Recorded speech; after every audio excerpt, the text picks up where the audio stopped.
Said this bouncing baby boy. Welcome to Tavern Talk, a full spoiler live talk show based on the epic fantasy series Wheel of Time by Robert Jordan. My name is Brian, and joining me as always is my amazingly nimble brother Dan. Ryan, you see my new dance? Just like that touchdown dance. Oh yeah. Is that the giddy? The jiggy? All right, then Beth Doman and Jansen the Gleeman. Jansen, what is the name of that dance? The gritty. The cabbage patch? The gritty. Oh, that's it. It's the gritty. No. The Cabbage Patch. All right, well, thank you everyone for joining us, beautiful and kind humans.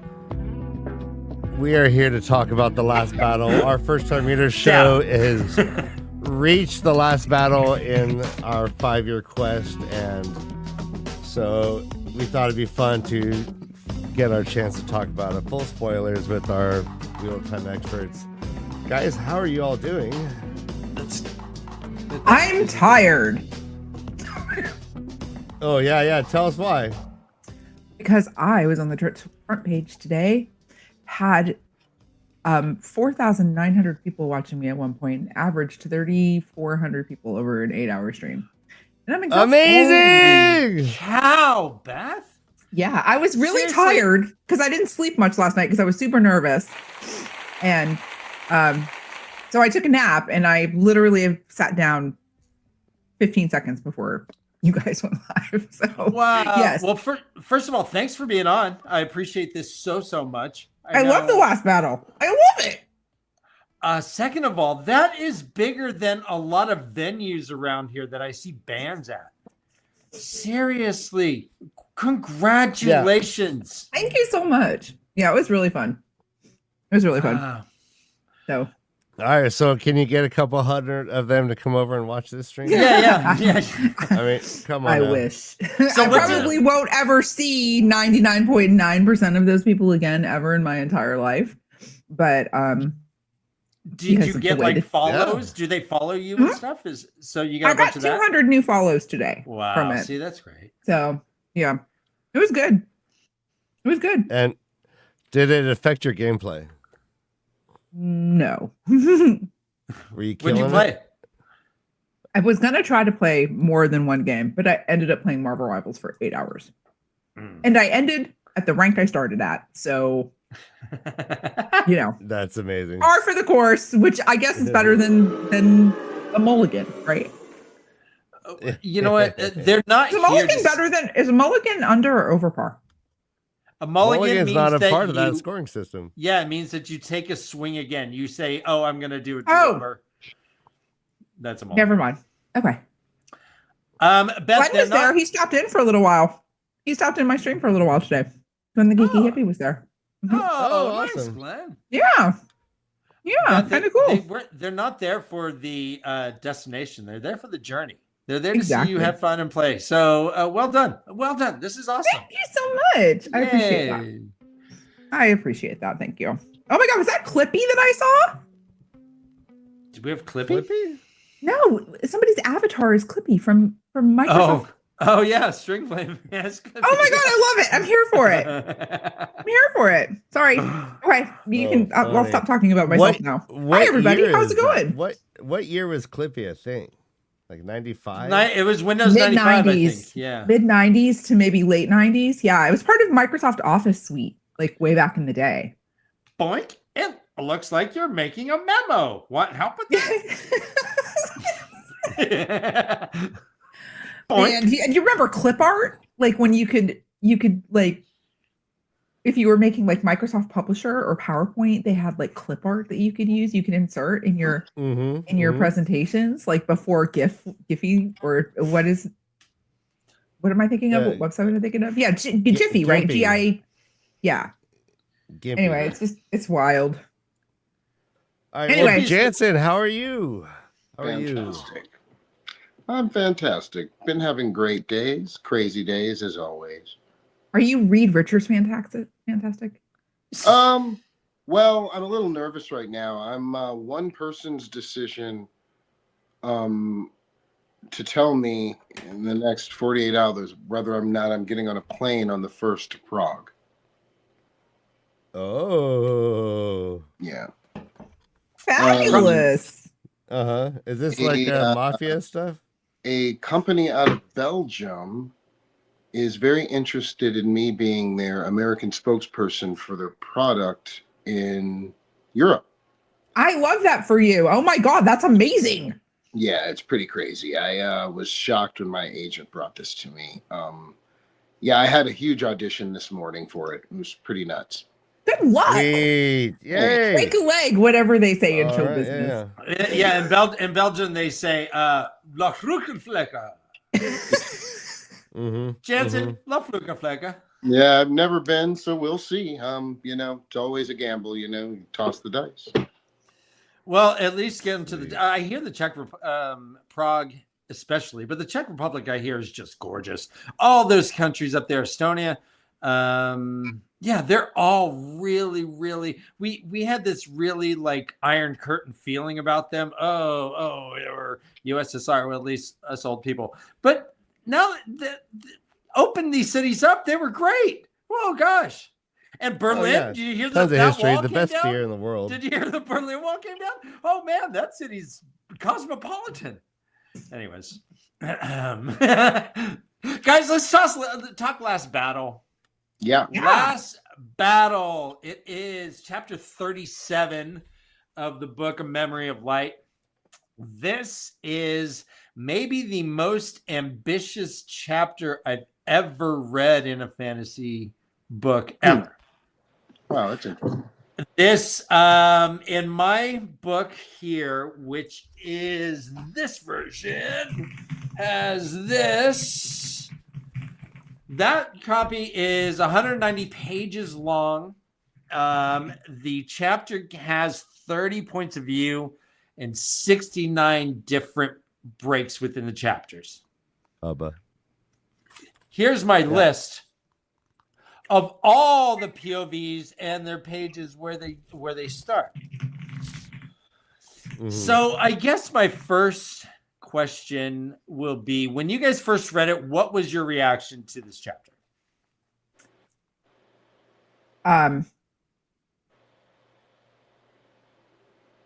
Disbelief, sadness, yes, all of it. The gambit of all of the emotions. Like all of the emotions.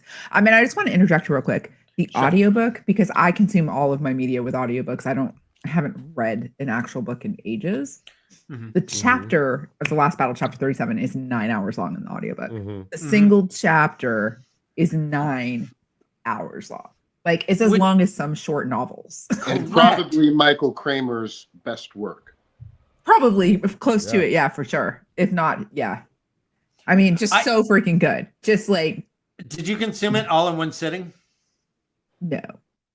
Okay. I did not. I read it over the course of a month, I believe. And it's interesting that you asked how did I feel about it the first time, as opposed to the last time when I read it. Because those are two very, very different things. Completely, utterly different, especially after, even, I mean, I got to tell you, this stuff grows on you because I met you guys, all of you, about 3 years ago now, maybe, is it? Maybe longer? 4?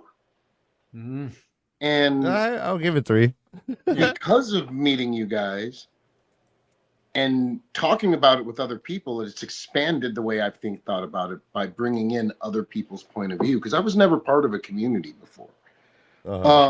So, gleaning from that, I've gathered a really, really interesting view, I believe, of the last, that chapter alone, 37, even, Rand himself gives a synopsis to it, to the Dark One, that chapter itself. He tells Shaitan it was never about me. It was always about them. And then the first person he starts talking about is Lan, standing right next to Matt, leading the charge of the actual last battle. Yeah. The one that never, ever, ever gave up. The one that the Dark One took every single thing away, but it was still always about all of them. And it's beautifully written how all of them, through Matt's eyes, are together. And what is it that he says? Rand says he's fighting with everybody, and then he says, and the band of the Red Hand, his men. And he's talking about everybody. This is the last battle. This is what they're talking about. This is the culmination of everything, is these few lines, like some of these few sentences that are so beautifully written. And we have to give it to Brandon Sanderson for that. Because they are beautifully written. You know, is the chapter The Last Battle somewhat misnamed? In that it's almost like the start and stop of it is arbitrary. And in fact, when it ends, we are on major cliffhangers. We want the last battle. So at where it ends, Oliver is hiding in a crevasse with the horn while Trollocs are trying to tear his arm off and trying to get the horn. We have what's his is Lan dead or not? Lan had just like killed Demodred, but may or may not Demodred. Yeah, Demodred, but may or may not have been dead. Elaine had been captured by Malor and was going to tear her babies out of her stomach. These things were all cliffhanger stuff and then the chapter ends. Well, we get resolution, but it ends on all these, like, after 190 pages, the battle isn't over. Well, let me ask you a question. In any prophecy, from men to anything ever written, anything that Jane Farstrider, every single prologue, all the things that we heard, did they ever actually mention the last battle? Because you always can think about this. I've thought about this from the very beginning. The last battle itself was misnamed. And we owe that to Herod Fell. Because he told Rand, he told Rand, it can't really be the last battle, can it? No. Because here's the wheel, and we start here. It goes all the way around where we open up the Dark One here. Then it has to be closed again. So that has to happen again over here. So it can't be the last battle. And that's a question that I have always struggled with the series. Seriously, like, if Ishamael knows, right? He knows before Rand does that he has lived thousands and thousands and thousands of times, and he has constantly fought Rand thousands and thousands in different ways, shapes, and form. My question is this really the last battle? Because this is the time when Ishi's soul is like silent, finally. Is this the last time this is going to happen to Ishamael's soul? Because how many other times in history was there Tarmangaiden? I think that's the thing, that the one question that I have about Tarmangaiden, because have they fought each other again in this same exact circumstance? Not just good versus evil or light versus dark, but fully knowing who they were from their past lives. Or is this the ultimate time that these two antagonists are going to come together? That's interesting. Beth, I believe it is. Yeah, and that's always the impression I got, because Rand was now living outside, like he had the ability, like lighting the pipe had the ability outside of the pattern to like, so I always thought that this was like the last time that it was ever like this. Now, I'm not saying that the Dark One wasn't going to try to be released again, but this was going to be the last time that Ishamael, his soul, and Rand's soul, Lews Theron's soul, were going to be fighting each other in this way. Yes, yeah. That's definitely true. But do you think it might be possible that Ishamael inadvertently did something to himself to galvanize his soul to always be reborn using all three powers? I mean, it's possible, and it's just one of the confusing things to me. To like, each other, something really random and screwed up happened.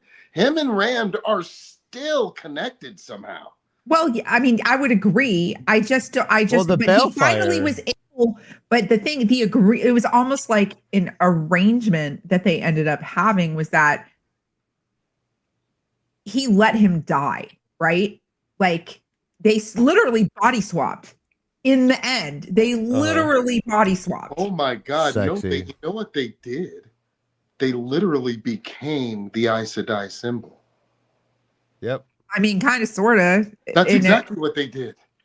Oh my God! Yeah. That's exactly what they did. It's just a question that I've always Yeah. wondered, and it's like it's like the one metaphysical thing that I can't quite wrap my head around. I don't think so. I think that Ishmael has to be there. His soul has to be there now. I think that it's yin and yang. I think that they can't survive without each other. I think they maybe. have to. Yeah, I can see that. But also like Rand's. Yeah, that's what I mean. Like what Robin just said in chat, what Light Blind Food just said. It's possible that Ishi got out, but the wheel will just make someone else. So is it someone else going to be someone different than Rand and Ishamael? Like their souls? No. Well, then that wouldn't be a cycle. So this is what gets crazy about the whole cyclical nature of time and whether or not it's actually happening, or is this just how they believe it to be happening? No. If it's actually happening, then what I'm going to say makes my point the even ultimate unreliable narrator. Is that what you're about to say? Well, yeah, that's how I first read it. I was like, oh, this is how these people are trying to figure out the world. Like, I never believed at all that any of this was actually true. These are like country bumpkins trying to like look at the stars and be like, oh, it felt very like fanatically religious. And so I always just like, oh, like this is cute. They just think it's that way. But like, okay, so let's take it for granted that maybe it is true. This has been happening for time eternal, but I believe that Rand himself was the one time that it was altered. No. But, well, I mean, fight me. But, no. So he stepped out of the pattern.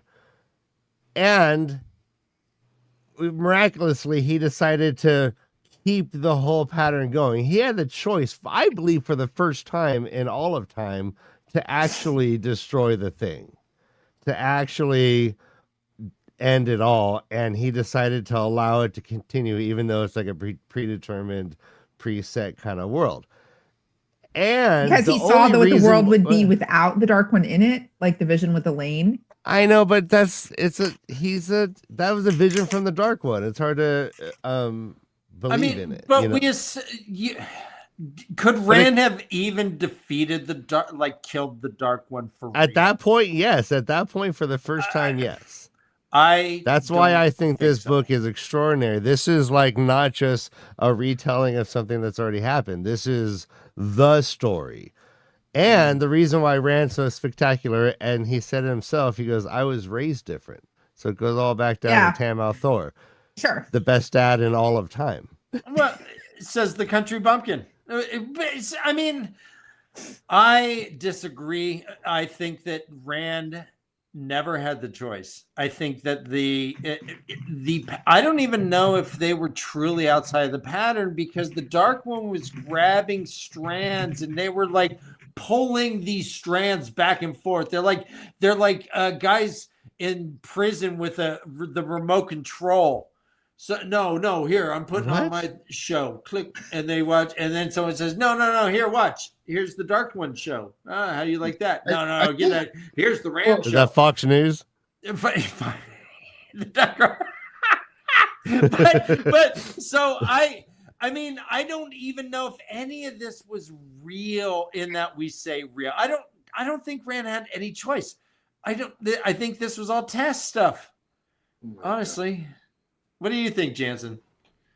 I think my head is spinning right now. I'm just going too fast to think, but I keep thinking about the yin and the yang of it all. You know, I mean, it's about balance, right? The wheel is about balance. The pattern's about balance. Yeah. So it's like you got the creator and you got the Dark One. And you got Rand, who is the avatar of the creator, right? So is he the avatar, or is he just the creator's? I guess Rand is not the avatar of the creator. He's the creator's champion. Sure. Mm-hmm. And, you know, the Dark One's champion is, I guess, Moradin / Ishmael, because the Dark One's avatar is Shadar Haran. And I believe that, once Shadar Haran cracked open and became that void, and showing his true self, I believe it made it easier to see what the opposite power was in there. And I believe that the creator is all, speaking as someone from the Westlands, the creator is all around us. I believe that the creator is the absolute engine of Teleron Riyadh. What if the Dark One is not even a god at all and is the champion to something bigger? We never see the creator, but apparently people can go and have meetings with the Dark One. They what if the Dark One is the Rand of this world, like the anti-Rand? Yeah, but what about Nakomi? And the creator has someone else or doesn't have someone else. But what about Nakomi? Yeah, so What? Jason, Okay, to go. your notion of balance, I also believe that Rand is now the yang to Nakomi's yin. Rand and Nakomi are now the same. They're on like the same level now. Like if it's so those two are bodhisattvas. Nakomi was there first. There's all this, like, Rand is now transcended to be able to just think shit and make it happen. He's just going to be like popping in the Wanderer, capital Yes. T, capital W. Yeah, The he's the Wanderer. male version of Nakomi now. I disagree with that because my theory is that Rand's journey isn't over. He still hasn't Well, fulfilled. Nakomi's wasn't over. Nakomi affected they're still going to be like intervening in the world. Yeah, but Rand has a whole nother people to save. I mean, was Nakomi like an angel? If we were to Rand's an look angel. like and I guess Rand is now become an angel. Well, I mean, it depends on what perspective. Like I said, bodhisattva. That's like humans who have transcended to like demigodhood through like extreme practice, right? So, but Hindus believe in bodhisattva, and then so you can compare bodhisattva to angels. I would say angel mostly because, angels are like dead, right? Well, they're immortal They're beings. dead. Well, No, they they're died and then they immortal became beings. immortal, right? No. Angels were created. They're celestial beings. And They've angels never, are- And I mean, They're not and mortal. Nakomi disappears. I don't know if Rand could just disappear. Could Rand just disappear? Oh yeah. Do you You mean think? like I mean- Enoch? You mean like walk up? Could and he down? just? Yeah. Could he just? Whoop? Could he just? You're without- making me bring out my old biblical knowledge here now in the back of the corner of my mind, right here. Yeah.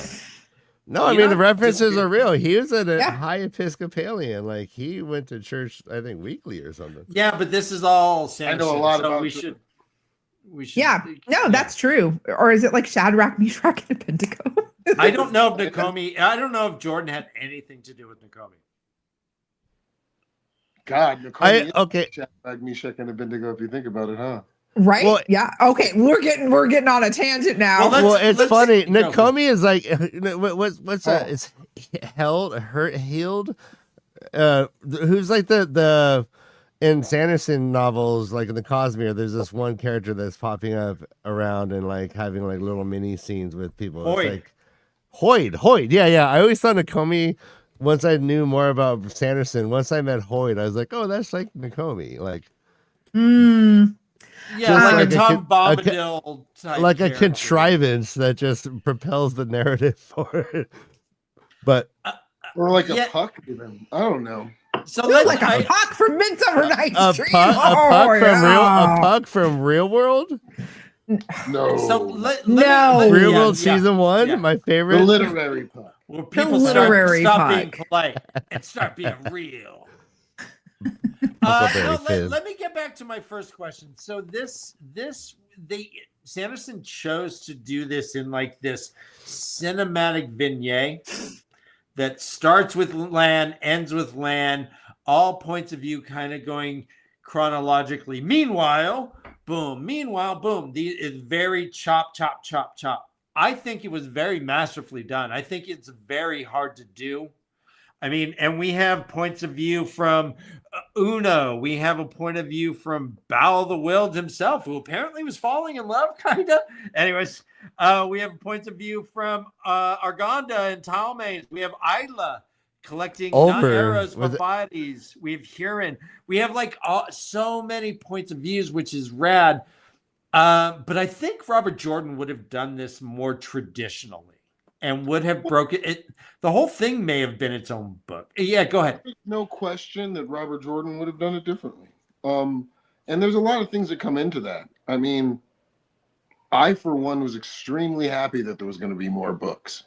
Because I didn't want it to end. I'm not complaining. I didn't want it to end. And, no one can know when someone's going to pass, and I think Robert Jordan was very fortunate to have people like he had to pass his story on, Well, let me finish my question. Do you think that this worked? Did this style? Yes. Did it absolutely. work? You think it worked? Yeah. Okay. Yeah. I loved it. Jordan would have. I think he would have just been more or less traditional in the way he did it. And that's how he kind of built it up, and then things got bump near the end. Yeah. And this book is bump from start to finish. It's very jumpy, but there's a lot of points of views to cover. There's a lot of damn threads. You gotta take Dan, to that end, like I remember, I think I made a YouTube short like many years ago. Talking about like, does Brandon Sanderson write battle better than Robert Jordan? Do you like the psychologically like depth of like the fog of war writing that Jordan does, or do you like the kind of clear like cinematic like writing of Brandon Sanderson? I prefer. Go ahead. Sorry. No. When it comes to like battle, I actually preferred Sanderson's because I oftentimes just felt like how Robert Jordan wrote it, just like, oh, things happen, they're big, and then like battle done. Whereas like this one, it's like, wow, like I'm visually seeing the movements. I'm in all these different. I can picture it way better. There was some very impactful writing from Brandon Sanderson for the last battle. Like I can even state some like really cool. At least one of my favorite examples is when Telmanis fell. My God! Oh my God! I love it when he's in Camelin and he kills. That's in the prologue. That's in the freaking prologue of this book. Like, no, that did not just happen. I was like, no. I was like, that did not just happen. It was great. I thought it was great, and him surviving, even writing about him surviving, and it was great. So that was his writing was awesome. I thought it was. Couldn't have picked a person. I personally think that the way that the last battle was written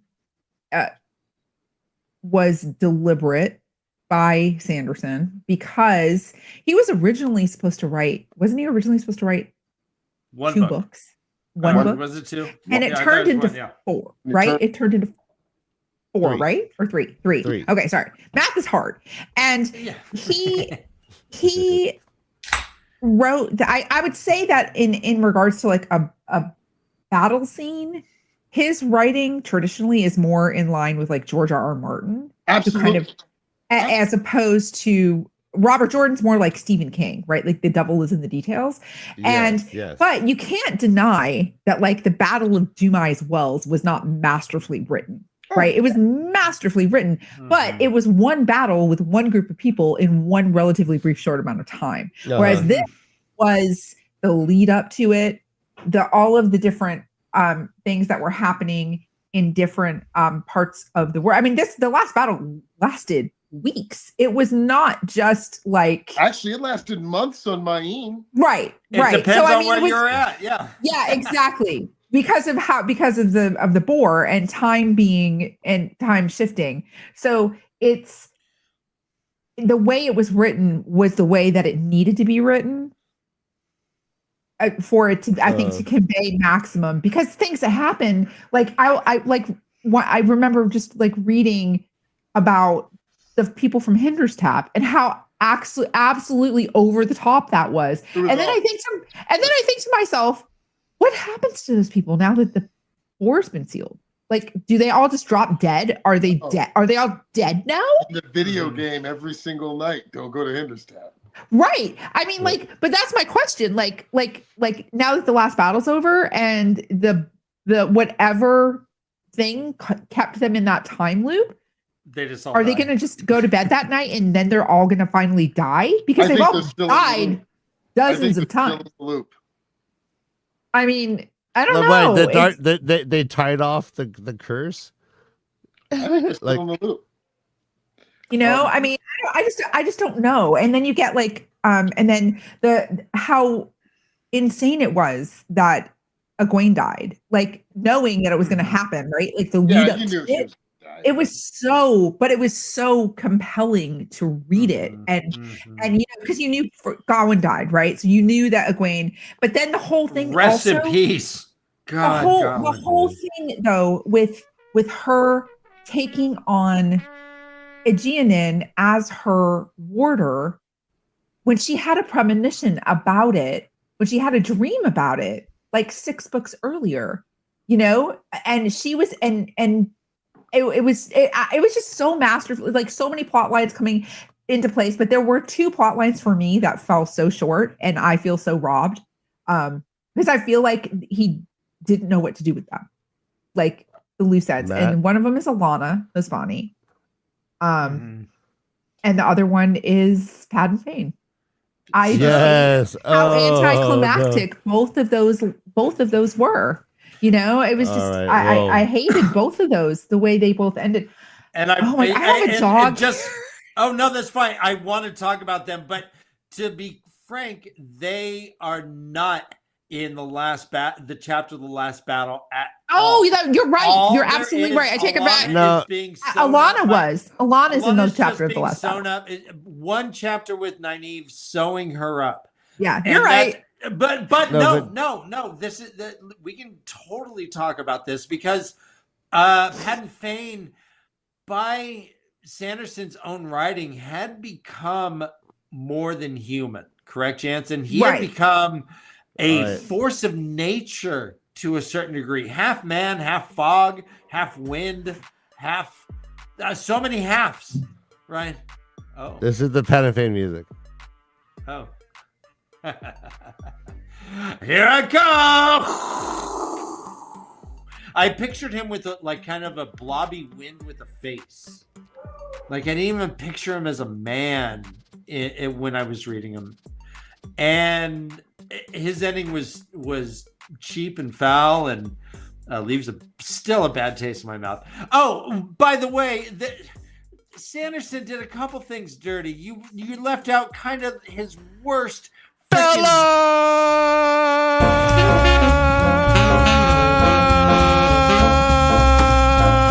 Go kill me!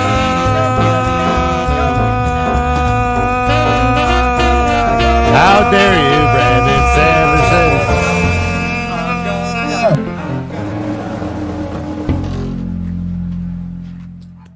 Boom. Yeah, I like that. So you got to think about this with Bella, though. She was pretty much a sheep in a cage the entire time. Like she was bait the entire time.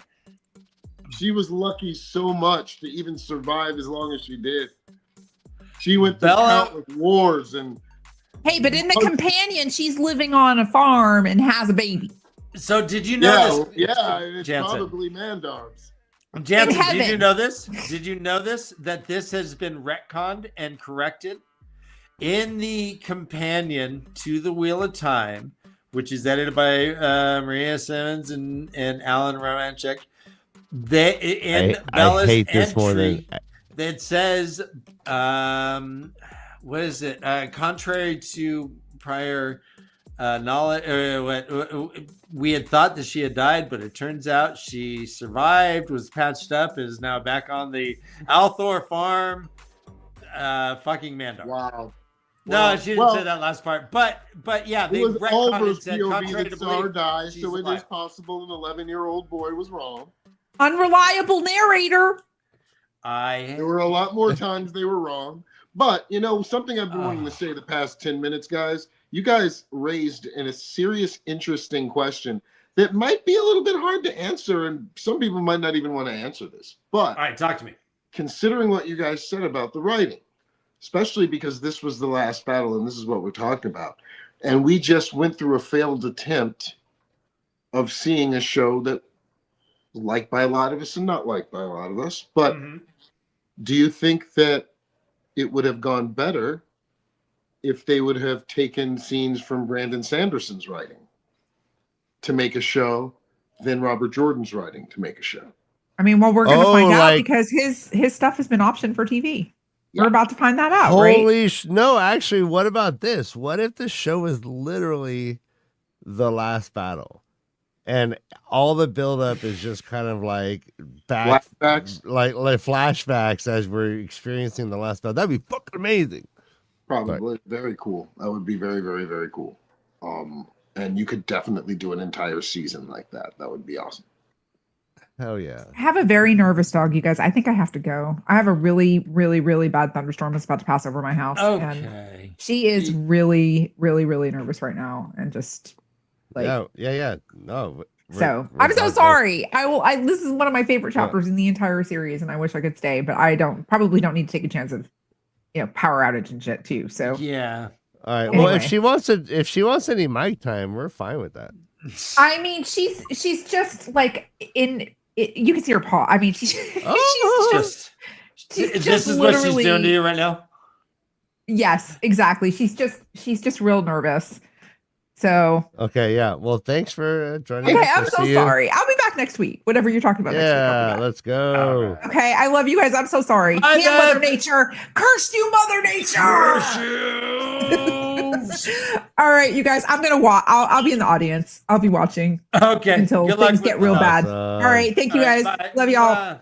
Bye. Bye. By the way, there is something that we need to talk about because of the last battle. Now, we cannot talk about the last battle without talking about this, because there is one guy in this series who swore up and down from the very beginning, I will not be in the last battle. I don't plan on being in the last battle. I don't want to be in the last battle. Don't ask. And he ended up commanding the last battle. And we saw a lot of the last battle through his POV, which I thought was extremely cool. And that's Matt. Mm-hmm. And these are the chapters when Matt shines his brightest. Oh, absolutely. Yeah. These are, in fact, I know people who reading the books did not like the character until these chapters. But I've always, Matt's always been my favorite character. So, these just made it awesome to me, and I loved his POVs.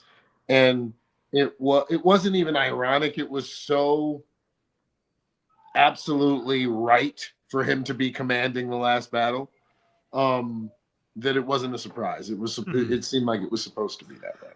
Matt has 6 different point of view chapters or cut. I call them cuts or breaks. He has 6 point of view breaks within this chapter, second only to Rand with 9.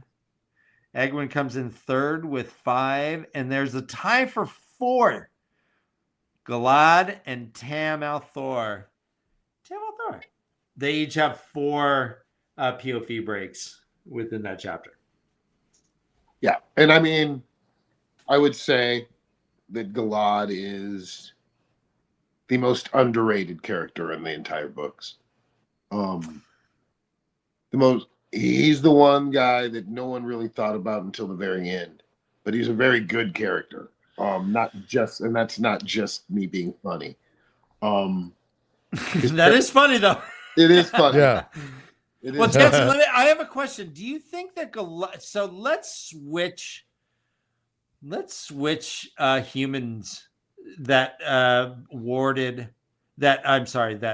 let me start over. Pretend that Egwene warded Galad instead of Gawain. Galad was in the same situation and had the rings.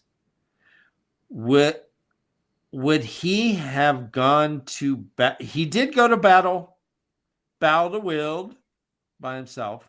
If he was bonded to Egwene, would he have done the same thing? No, he wouldn't have lied to her in the first place. He would have showed them the rings the very first time he saw them.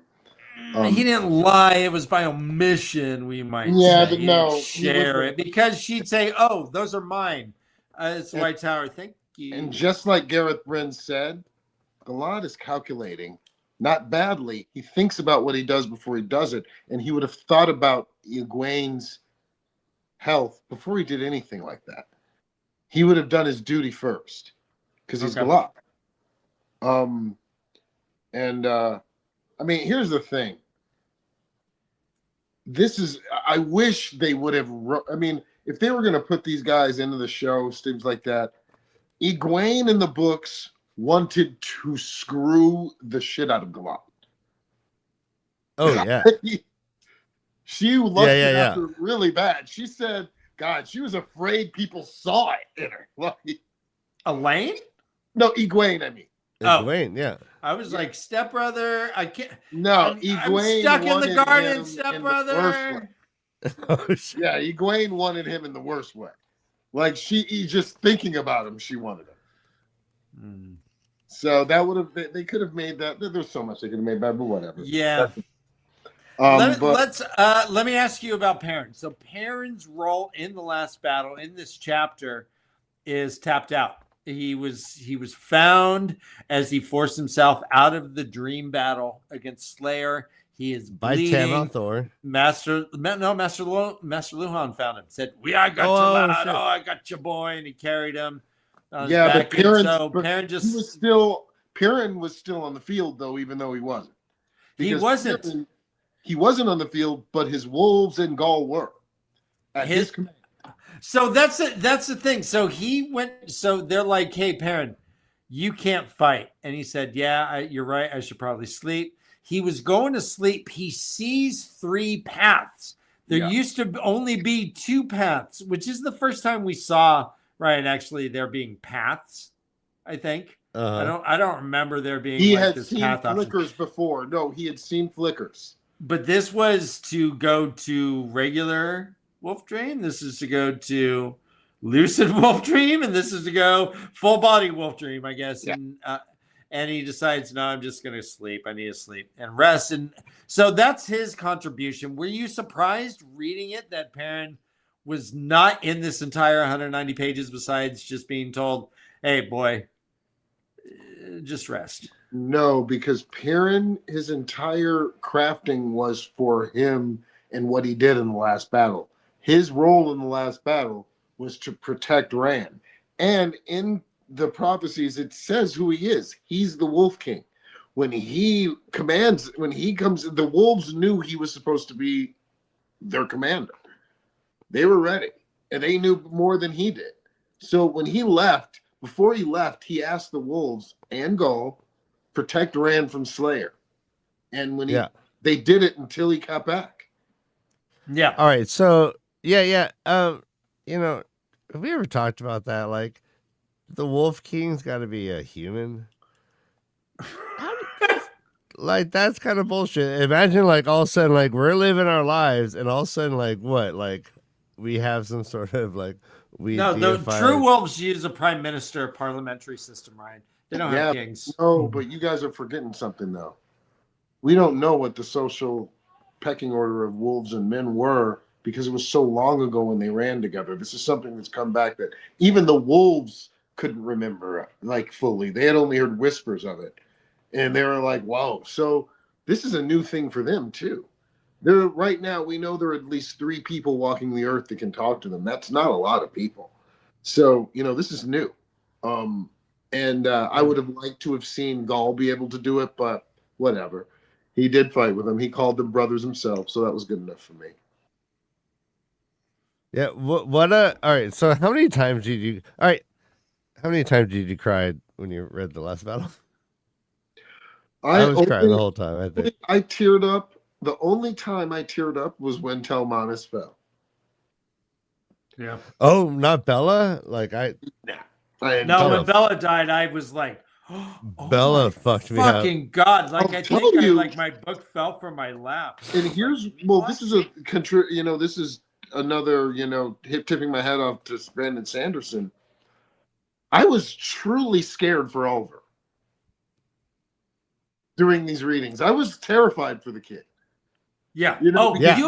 You know what? Especially this reread, I've been so empathetic to his plight. He is seeing people dying around him. He's walking around monsters, and he's trying to pretend like he's a man, and he's still like only 9 or 8 or whatever. It's fucking you think gross. about- Go on. Yeah. He is almost the closest thing to Lan, parallel-wise, that you can even think of. What? Oh, snap. Yeah, so Lan was snuggling up to bosoms? I'm saying, I bet you he was. I bet you was. But Yeah, Oliver we heard was that story. raised by warriors, by fighting men, some of the best there is. Yes. Because I mean, even the guys who talk about swordsmen was Gorderon, who was big shouldered, one of the big shouldered red arms. He was almost as good as a warrior with the sword, and then there was another guy. What was his name? Grease or something like that, who was as good. Very good indeed, Matt said. Mm-hmm. So, Oliver was trained by some of the best, the very best, greatest horse thief on earth. I mean, everybody had the. I mean, so to that end, he kind of pushed out. I mean, like, Right. what? I mean, all he did, he ran around and hid and then blew a horn. Like, we're like, what are we doing here? You forget. What are we doing here? All right, no, he did kill someone. He got a kill, right? Yeah, he did. Like Arya Stark. And remember, he was 11. Yeah. Right. 10 years old. I have one. Amazing. Yeah, that would have been very difficult for him to do. No, like your kid would like bludgeon someone with the PlayStation. So yeah, there's the chapter Oliver's point of view that begins on page 768 is right after Fail hands him the horn, says, "Sorry, kid, this is yours. Oh, Don't die." I cried when Jane Farstrider showed back up. Yes. That was a hell of a moment because it was like everybody left him. He was like, everybody left him. And there's Jane fighting for him. That was great. I like that a lot. Oh, I think I cried when Brigitte. I'll cry now about it. Watch. I didn't cry when Brigitte died. I cried when she came back. Like, oh shit. And she's like, Elaine, drink warm goat milk. Boink. I mean, a tear-joking moment is definitely the Golden Crane flies for Tarmangaiden. The moment all of the border rulers bow to Moraine when she walks in that tent is a big one too. That's yep. That's awesome. What was awesome about that moment was how Moraine, how you saw how she grew. She humbled Catswoman without saying a word. That's Jansen, awesome. I got chills and a little choked up on this latest read with Isla. And Isla is collecting bodies and she's talking to Rain. And behind them are mercenaries just looting bodies. Yeah. That are fighters that are choosing not to. And Rain is like, he says, perhaps I will not think quite so poorly of those who follow another path. If we live through these times, we will do so at the bequest of those who died on this battlefield, whether we wish to accept their sacrifice or not. And I thought about that a little bit. My dad fought in war. He didn't want to, but he fought in war. And then Isla suddenly, the realization that she fucked up with Aram by being so fundamentalist. And she says, quote, I shouldn't have turned my back on him. I should have tried to help him return to us, not cast him out. Light, oh light, shelter him. Suggesting that she had never asked the creator to shelter him until that moment which is heavy to me. Yeah, you're right. Big moment. That's deep, and so I'm still getting caught up in it. It's like she's like, oh my god, what the fuck did I do? What did I do? And there's no going back. It's just pure regret of a mother who lost her son. You know, it's God. It was crazy. Oh yeah, I'll tap my chest for that too. Yeah, hey, Isla. Hey, the way the Leaf learns, man. Yeah, we adapt. I think one of my favorite parts of the last battle is the opening quote, which is written by none other than Loyal, which blows. I have it here if you want. Yeah, read it, and then we'll talk about what that revealed. All right, it says, quote, dawn broke that morning on Poliv Heights, but the sun did not shine on the defenders of the light. Out of the west and out of the north came the armies of darkness to win this one last battle and cast a shadow across the earth to usher in an age where the wails of suffering would go unheard. And this is from the notebook of Loyal, son of Aaron, son of Holland, the fourth age. Wow. That was huge because you hear what else that just said. It's a spoiler. No, it didn't make it into his book. Oh. It's his notebook. It's from a notebook. It was from his notes. It never made it in the book. That's interesting. So I wonder. Oh shit! Oh shit! Okay, it actually, yeah. Once hearing you read that, I picked up on that. So I always assumed that meant he fucking wrote the entire series that we're reading. But now it's actually just his notes. Other people did too. Jane Farstrider has writings in this too. In what? Well, some of the books that they have, some of the quotes that they have, like especially in the prologues, I wasn't there for a lot of it. Yeah. No, you're right. But this is the first quote by Loyal, and it specifically says fourth age, which means he lives. Which again is a spoiler. This isn't the first one though. Of a fourth age quote? No. It's not the first fourth age quote, but it's the first Loyal fourth age quote. No. I thought it was the first fourth age quote. Damn it. What? Wait a second. Isn't there a prologue where he says, I went to the stump, I opened my mouth, and I began to speak? Yes. And that's him convincing everyone to be like battle ogres. I thought that was from, but didn't it say from the Dragon Reborn, son of Loyal, son of Aaron? It was, probably. I thought that was the chat. Okay. This is earlier on, Dan. No, it's, I think it's just one book. I think it's Towers of Midnight. Or it had to happen after Gathering Storm. Told them to go speak. It's probably Gathering Storm. Wait, Jansen, what? It had to happen after what? It had to happen after he got married. Yes. So, and I'm talking about book chronologically at least. So yeah, he gets married and then he like convinces all the ogre to like pick up the axe. Bam, he's a hero. But I truly believed until you said notebook, and I really honed in on that like this quote meant that Loyal wrote the books we've been reading this whole time, and it's just right. Like that's what I believed. Is that we crazy? have a couple of quotes I know, and it says from the Dragon Reborn, Loyal, son of Aaron, son of Aaron. So some quotes, so they're directly telling us that it's from his book. Oh yeah, so I don't think he could have written the whole thing. Oh, I like this. Loyal notes equals RJ notes. All right, so he could still be the author. What do you guys think? Is he the author? I don't think so. I think that he wrote. Damn it, Jansen, you don't agree with anything I'm saying ever. You asked. Yeah, it's great. It's great. It makes for great viewing. The other reason is because if he wrote the whole thing, why would they quote one part of it? Well, they finally found his notebooks. It's like, yeah, this is the books. We're like, oh, here we go. Like we now have his secret notebooks. Okay. They hacked his computer. So That yeah. was fascinating. Thanks, So Rapunzel. we get most of the prophecies from the prologues, right?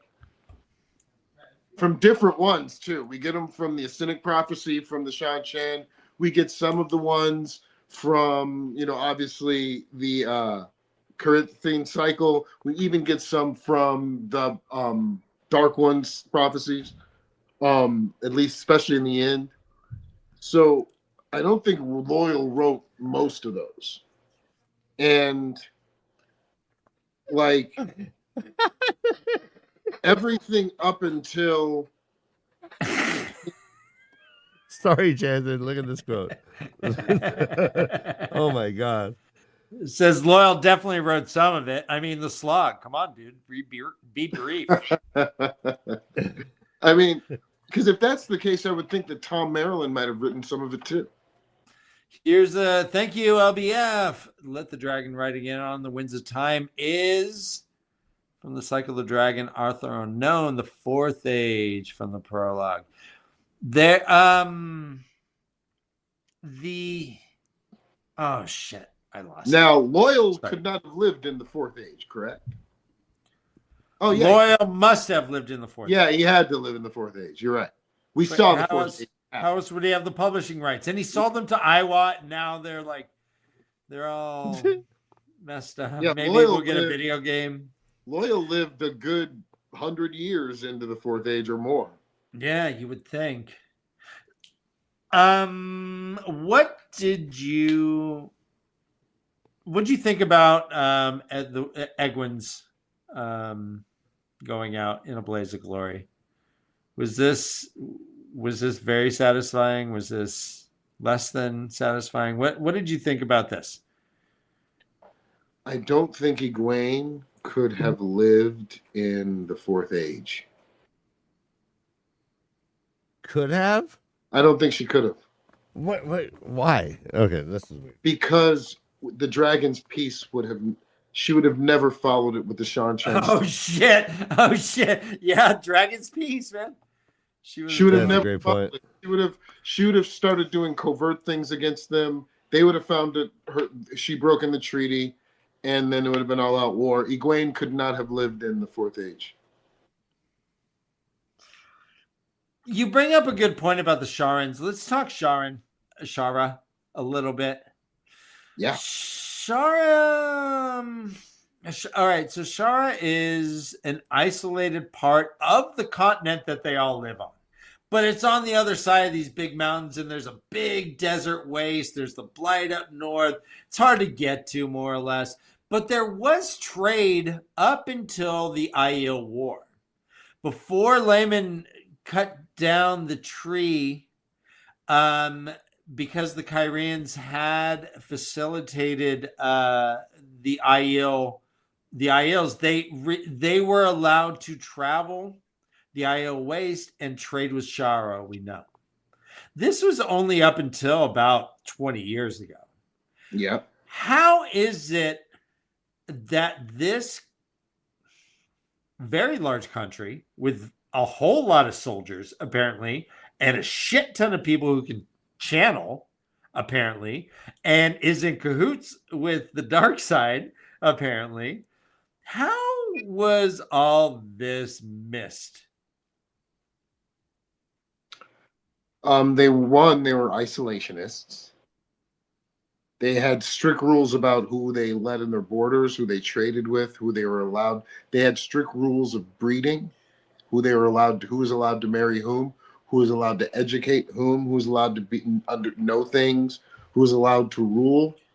And I remember we talked about this last week, but I have a theory that they are the descendants from one of the cities that one of the Forsaken ruled.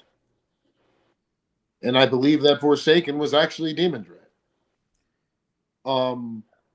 That's why I think it was so easy for him to sneak in, to use the tools that they already had, to know so much about them, and to know about their prophecies. And oh my God, had a crazy idea. What if Demon Dread had a foretelling about the Age of Legends about Bow the Willed. Well, I was gonna ask. So the will. So the Oh my willed. So willed is more or less like a title, right, Jansen? It's like the Cormor or the Karkarn. Yes. No, Is the I believe. will. Yeah. Dude, But there damage is red prophecies of this person apparently. How? Okay, so we know that we've had people with Min's ability before. I call them Doomseers, right? So there's obviously been more than two. We know of at least two for sure, but there's probably been more. What if that ability was used even back in the Age of Legends, and someone told Demon Dread he was going to come back as Bow? Because here's the thing: the Sharns were waiting. Either that's true, that could either that's a theory. But then there's also the theory, because it's true that the Sharns were waiting for a man to walk into their kingdom who had power that they could not detect, and who could fulfill some prophecies that we really don't know all of. We know some of them. Could Rand have ever qualified as the willed? He can now.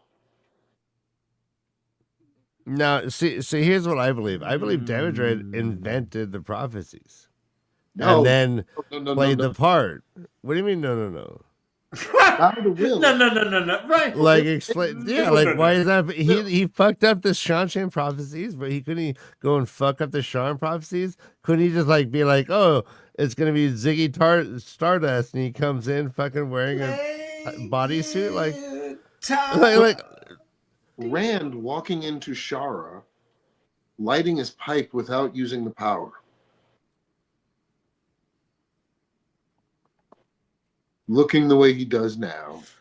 Well, but with a mark with the dragon's fang on his eyeball. Oh shit, he has it. I forgot about that. What? On his eyeball? Yes. Because he's got Morden's body, or he's got the dragon's fang tattooed on his eyeball. I fucking forgot that. See, so Jesus. Jansen, why would they write that in? What does that symbolize? Well, it's because it's metal. Is there a woman out there with the tear with the flame of Tarvalon on her eyeball? I've never heard of any eyeball tattoos.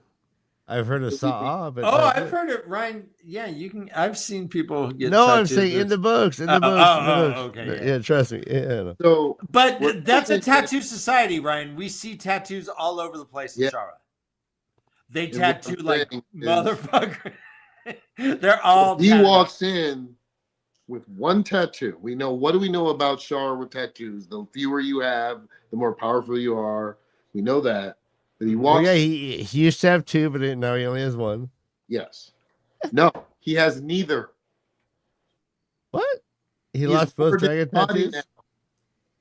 Oh, you're talking about fourth age shit. You're talking about like after. You're talking Rand. Fourth age Rand has full body. He has no tattoos except that one on his eyeball. Well, he has the dragon. That's kind of a tattoo on both the arms, right? No, but he lost one. No, he's Morden now. He's not. He's Morden. Oh, you're right. God, that body's just all burp. That body is burned. Yeah. Chris, burn. That body is gone. He is Kentucky Fried Rand, and he uses a power that cannot be detected. And with the dragon's piece going, the whole world is fine except for one place, and that is, in my mind, the last chapter. All right. Well, I mean, I love the pregnant pause. Yeah. And go on. All right. So wait. Where Rand becomes Rand. I understand, but so Jansen, is Rand lighting the pipe using the same power that Damage Red used in front of the Shara? No, because So what is Rand doing? It's the Wheel of Time. So there's a counter for everything. Egwene said it. For everything, there's its opposite. So they have Sidar, they have Sidene, they have true power, and then they have what Rand uses, which is straight from the creator. They have the golden arches. We have the golden arcs. So they're power is McDonald's. obviously from the Dark One. Rand's powers from the Creator. He doesn't channel anymore. It just happens. And I believe that's because the Creator, his power is manifested straight from Teleran Riyadh. And I believe now that is what Rand can do. Just like use Teleran around like a energy source. We knew that he could open it up and mirror the real world already. He had already done that and walk in and out of it. But I believe that is the strongest power in all of the Wheel of Time comes out of Teleran Riyadh. Yeah, because you just get in there and you think it and it happens. Awesome. Well, okay. and can we also? Well, you have me thinking. So we have Teleran Riyadh. Teleran Riyadh is when you sleep, but there's also dead people there. Dead people are there, right? I'm thinking. What's that? Souls are there. Yeah. Oh, but okay. But I'm also thinking the whole may you shelter in the palm of the Creator. However, I wonder if Teleran Riyadh is I don't know if the Creator or the Dark One, this might be a steading from either of them. And although like he can send his minions in and Ishamael will come with his flaming eyes and Egwin will come in and say, hey, meet me at the tower. The Dark One nor the Creator can enter Teleran Riyadh, and this is why it's like this lobby before you go into the office. Yeah, well, dreamers obviously can enter Teleran Riyadh, and we know that like Wolf Brothers are obviously dreamers by default because they can enter it too. I always found it interesting that they didn't have a female counterpart to the Wolf Brothers, but who knows? Maybe they will one day. That would have been interesting. No, girls drool, boys roll, obviously. In the wolf pack, yeah. In like Lady Hulk or something, they would when girls. Hopper was all man. Like I'm sure, I almost guarantee you that he wrote at least 2 chapters where Perrin as a wolf meets a wolf, female wolf, and falls in love, and they hunt together, and then no way. And then like the editors are like, Jesus Christ, stop with the no. Yeah. Did you like Sanderson spending 3 pages trying to humanize Damodred? Battle of the Wild was kind of falling in love with this. Oh, I hated one of his that slaves. Shit. One of his slaves. No, he's like, one of my slaves is kind of hot. No, Robert Jordan already did that with Demon Dread. It wasn't just Brandon Sanderson that tried to humanize him. Remember, Robert Jordan first wrote about when was it? That was during the fight with the Shodan Call. Demon Dread jumped through, and he said to himself he had finally come to terms with himself, and he finally realized that Luce Theron was better. Luce Theron was better than him at gathering men's spirits. Luce Theron was better than him at leading, and Luce Theron had the heart of Ilyena, telling us that he loved her too. Yeah, and then it pops up, and then. But it says Shenla. It says Shenla. He had thought himself long past caring for a woman again. Demon Dread had that in him to fall in love with a woman pre-Brandon Sanderson. That's all I'm saying. We had 3.5 pages of point of view of Bow to Wild. And, well, no, 4.5. I'm sorry. And part of it was setting up nothing. He dies, and she says, well, the Wild's dead. And he dies. I mean, it's the whole thing. I don't know. Was it supposed to build empathy? Was it supposed to be like, this is a human as well as a monster? It was 3 stupid lines of like, oh, I never thought this cold Grinch heart could grow 3 times bigger or whatever the fuck. But it was dumb. Anyway. Did you guys notice this in the writings? And you saying this about the will made me think about it. But did you notice in the writings? Okay, so we have the Dark One, who is absolutely known as the father of lies. He lies to everyone. He lies to good people, bad people, everyone. He lies, especially his own followers, right? He definitely lies to his own followers. Well, the way that I read it that the Dark One was lying to all the male channelers that he was shielding them from going insane. Because if we look at Demon Dread from the beginning and we see him to the end, he's gone completely nuts. And he's gone. He is pretty bonkers. Oh, that's interesting. I thought he was I thought what he was doing is not unlike like a scientist amongst like pygmies and knowing like a solar eclipse is coming and telling them like the sun's gonna go dark and they think he's magical. He Rand cleansed the source. He felt that somehow or learned that and then just went there and said, "Hey, look what I did." Because they have no idea Rand did it. There were only like 3 or 4 male channelers through the entire series. It did not show at least one sign of madness. There's maybe 2. Every other one did. Every single other one showed at least some kind of madness.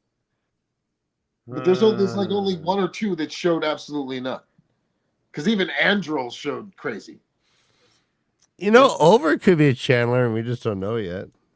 We don't know it. Oh, we don't know it yet. Ryan, holy smokes. Yeah, but never tested it. And with Matt's genes, it's a real good chance he could too. So the pattern, it seems, made Logain become a false dragon, which is a bummer for the pattern to do. For him, a real Job moment. Yeah. I don't know why the pattern needs false dragons. Or like, explain that to me, Jansen. Well, people were gonna go insane. They were insane. So it goes on. I mean, absolutely. If you're a male channeler, it's pretty good idea. You're gonna be a strong one. You can kill a bunch of people. And if you're going crazy, it's a good chance you might think that you're the Dragon Reborn. I don't blame any, because all of the channelers didn't say that they were. Some of them tried to hide. Remember? Yeah, Jansen. If I wake up and I can walk on water, I think I am Jesus. There's no reason I wouldn't. If I suddenly can divide fish and bread amongst multitudes, I think I'm Jesus. Why wouldn't I? And so when you mentioned that Rand could walk into Shara and just light his pipe and everyone go, "Fuck, it's our savior." Yeah, why wouldn't they? Because he's doing really magical shit. And why wouldn't he think he's the willed as well? And so also, I don't blame any of them. What they said, Randall Thor, just Randall Thor, walked down the street. So he walks in, he's Rand, he was raised by Tam. He walks into Shara and sees a land in turmoil, one that needs them, and a place that's accepting him as someone that can. Yeah, I think he would do it. I'm sure he would just actually float. It'd be way more effective for crowd control. All right, guys, I have a question. Talk to me. Now, I've never really put this out there publicly, but have you ever thought about the fact that we are supposedly third age, correct? We're the Mercedes-Benz. We're fourth age. No, I think we're second age. No, yeah, second age. That's what I mean. So there's second age. That's where the Mercedes-Benz. So yeah, so we're. I'm sorry. We have rifles and shit. No, we're second. We're second age. Probably the age that is like what Tom Maryland referred to as the age that ends in fire and snow, which is like nuclear. Yeah, all that shit. So so we're second age, and this story is supposed to be third age, and then we're supposed to believe there's a fourth age because we have references to it, right? And now let's think about it. So we have fifth, sixth. People are saying first. Wait, Dan, I'm all right, go ahead. You're sorry, go ahead. Jesus fucking Christ. Fifth. Sixth. So there's fifth age, sixth age, seventh age, starting over first age. We're again at second age. There's literally no way that we're reading this story. Follow me here. So how is it possible then?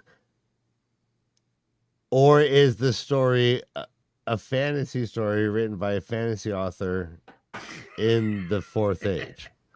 Or we're the first age. Or we are the first age. Yeah. I mean, but even then, though, And the it second says, age is like, enlightenment. The third age is disintegration. I guess. no, but like, what do you call it? Like the whole idea of like legend becomes myth, and myth becomes legend, right? As the ages turn, we're talking like 5 ages, and all of a sudden we're reading it as if it's like text. It just Well, like it just hit me that's like a paradox. I mean, don't you think Teleranriad would be made in the first age? Like, I don't. Well, I mean, which for like the Yeah, it's first a wheel age turn. that Called by first age by some. So, Yeah. wouldn't you call World Wide Web like Teleranriad? Okay, so there you go. Okay, that's really funny you said this. I've often analyzed this book through the eyes the idea that, as Robert Jordan said, the pattern is like, imagine the most powerful computer in the world is the pattern. And once he said that, or to describe his novels, I was like, holy shit, what if this is simulation type shit? What if the whole thing is in a computer and Teleranriad literally is the World Wide Web? And it's all metaphors or an actual like representation. Those that Egwene and Piran can peer into. Well, didn't it suggest they're that like Bill we were Gates entering? Didn't it suggest that we were part of the fourth age when we saw rifles, when we see that's gunpowder historical introduced? shit. I mean, no, but just age-wise. I mean, okay. Right? Or am I wrong? Like, or were guns in like foretellings? Joe Wings in the second age, and right, that they're a step up on airplanes and things like that. Mm-hmm. They're like hovercrafts and shit. So they're personal. Yeah, they were personal, right? That's our next stage would be. Dan, I thought the whole Mercedes-Benz like giraffe, like fucking like skeletons was like references to our age, which is in the history of this novel. But who knows how long ago that was? I don't know if it was just discovered 100, 200 years ago, or if it was discovered. I don't know. Who knows how long? I thought ages were like 3,000 or aren't. All right. Who knows how long they had it? Can you have like a mini age? Like, I guess if like we blow ourselves up. Ajax is going to be. I mean, we have dinosaur bones that are like not from the last age or 2 age. They're like from and I would think wheel turns ago. Like Hawkwing was a mini age. You know, I believe that the Towers of Midnight, who I believe were the descendants of another Forsaken city, Severhogs, became the Sachin. So, and I think by more said he sent them over there to make 2 dooms. Jansen, are we to assume that every species of human on Earth was represented in this last battle? Not the Tarn Ferry. I'm sure there's a couple. No, not one reference. No, I'm saying like off some land. Like I would say we didn't know about the Sharans, and they were fucking attached to our country. Well, there's the Isle of Madmen. What is past Shanshan? What is past Tremalking? Like, what do you think was going on? Do you think we had every representation? I guess that's a good question. I do. I believe that's the idea. I do. With the exception of maybe the Anmayar, who all killed themselves. Those are the only people I can think of. Bummer. Besides the people in the Isle of the Dead, but I believe that those are descendants from other people as well as mix of other people. I think that every single culture or race on Earth was represented, including the Ogier. Dan, how about this? Heroes of the Horn could come from any culture from any time. So you have to imagine that Heroes of the Horn is the most multicultural, diverse group.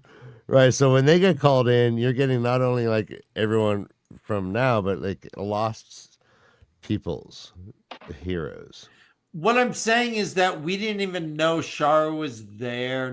We knew it, but we ignored him. We went as east as Ruidian. And that's as east as we went. We didn't go north of there. We assumed it was all blighted lands. We didn't really go south. And if the Shancha didn't invade, Rand wouldn't have known about them. He wouldn't have gone over to try to recruit them. He didn't know. None of this was known. No one knew that they were there until they showed back up. But the prophecies were Shanshan books. Sure. But what other countries had other prophecies in other books? Dan, That's what I'm saying. I think I want to say that there's a possibility that there were some cultures that were not included. That's my thought as well. It's kind of an unanswerable question. We did not know Shara. They should have included Shara. They're like, well, hey, no, they referenced them. They referenced them. Was Kyrian. She's like, hey, remember that country we used to trade with when I was living in Kyrian? We should probably, I don't know, let them in on the secret that humanity is in peril. Own made everybody. I mean, the White Cloaks had every single type of person in the world join them, and they were part of the last battle. Like the YMCA. Yeah, pretty. But it was only through Randland refugees. There was no tree malking. And we hear that tree malking, they all killed themselves. How convenient, Jeffrey Epstein Island. They all kill themselves. Where's the video? Oh, there's a minute missing. Oh, how convenient. Well, you know what? Here's the thing. And I wonder if you guys got this. I don't know if anybody got this. The Mon Mayar, their original prophecy wasn't to kill themselves. Yeah, Dude, don't you remember Alvarian went there? No, I don't remember that. Alvarian went there and made them compulsed everybody. That's where Masana sent Alvarian. Alvarian came back to the White Tower with mud from Tremalking all over her. Oh, that's right. And said to herself in her POV, I wonder what they'd say if they knew what was going on right now. All right, so here's the question. So if you believe that, then do you believe that Damodred compulsed all the Sharan, or did he just fulfill prophecy and they're just susceptible to prophecy? Good question. That's a great question. Thank you. Well, I would love to know all of the paraphernalia. Because the Shanshan at the Crystal Throne. Yep, burglars. I don't know if Sir Conan could use the true power as well, but we know the Kalendor could. Mm-hmm. And it amplified it, which is pretty much what the Crystal Throne could do as well. Amplify power. So I don't know if Sarkarnan was part of the Crystal Throne, whatever, was a piece of crystal.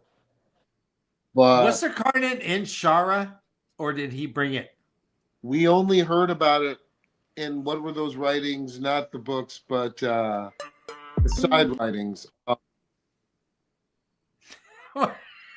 Yeah, sorry guys, I actually do have to go. All right. Perfect timing. Yeah, that was a mistake, but yeah, that's funny. I was trying to find this song. And hey, thank you for joining us for another episode of Tavern Talk. Yeah, this is a really good conversation. This is fun. I mean, I feel like there's a lot we've missed, and we can we could even over too. Yeah, we can do part 2 even. Yeah. Yep. All right, talk about Egwin more and stuff. Yeah, we got Egwene, Aaron, we got Fael. We also have, oh my God, there's so much more to talk about. We have some of the Ashaman to talk about, a lot of them. We have Pavara and Androl. And all that stuff. Yael Wise Ones. We have a lot of very strong female channelers to talk about during the last battle as well. Katsuin's group of women were immensely strong. They could have wrecked an entire continent. Yeah, and how do I like my female channelers? Strong. All right. Oh, guys. Humans on all the spectrums. We'll see you soon. Run for your lives. This is The Way of the Leaf.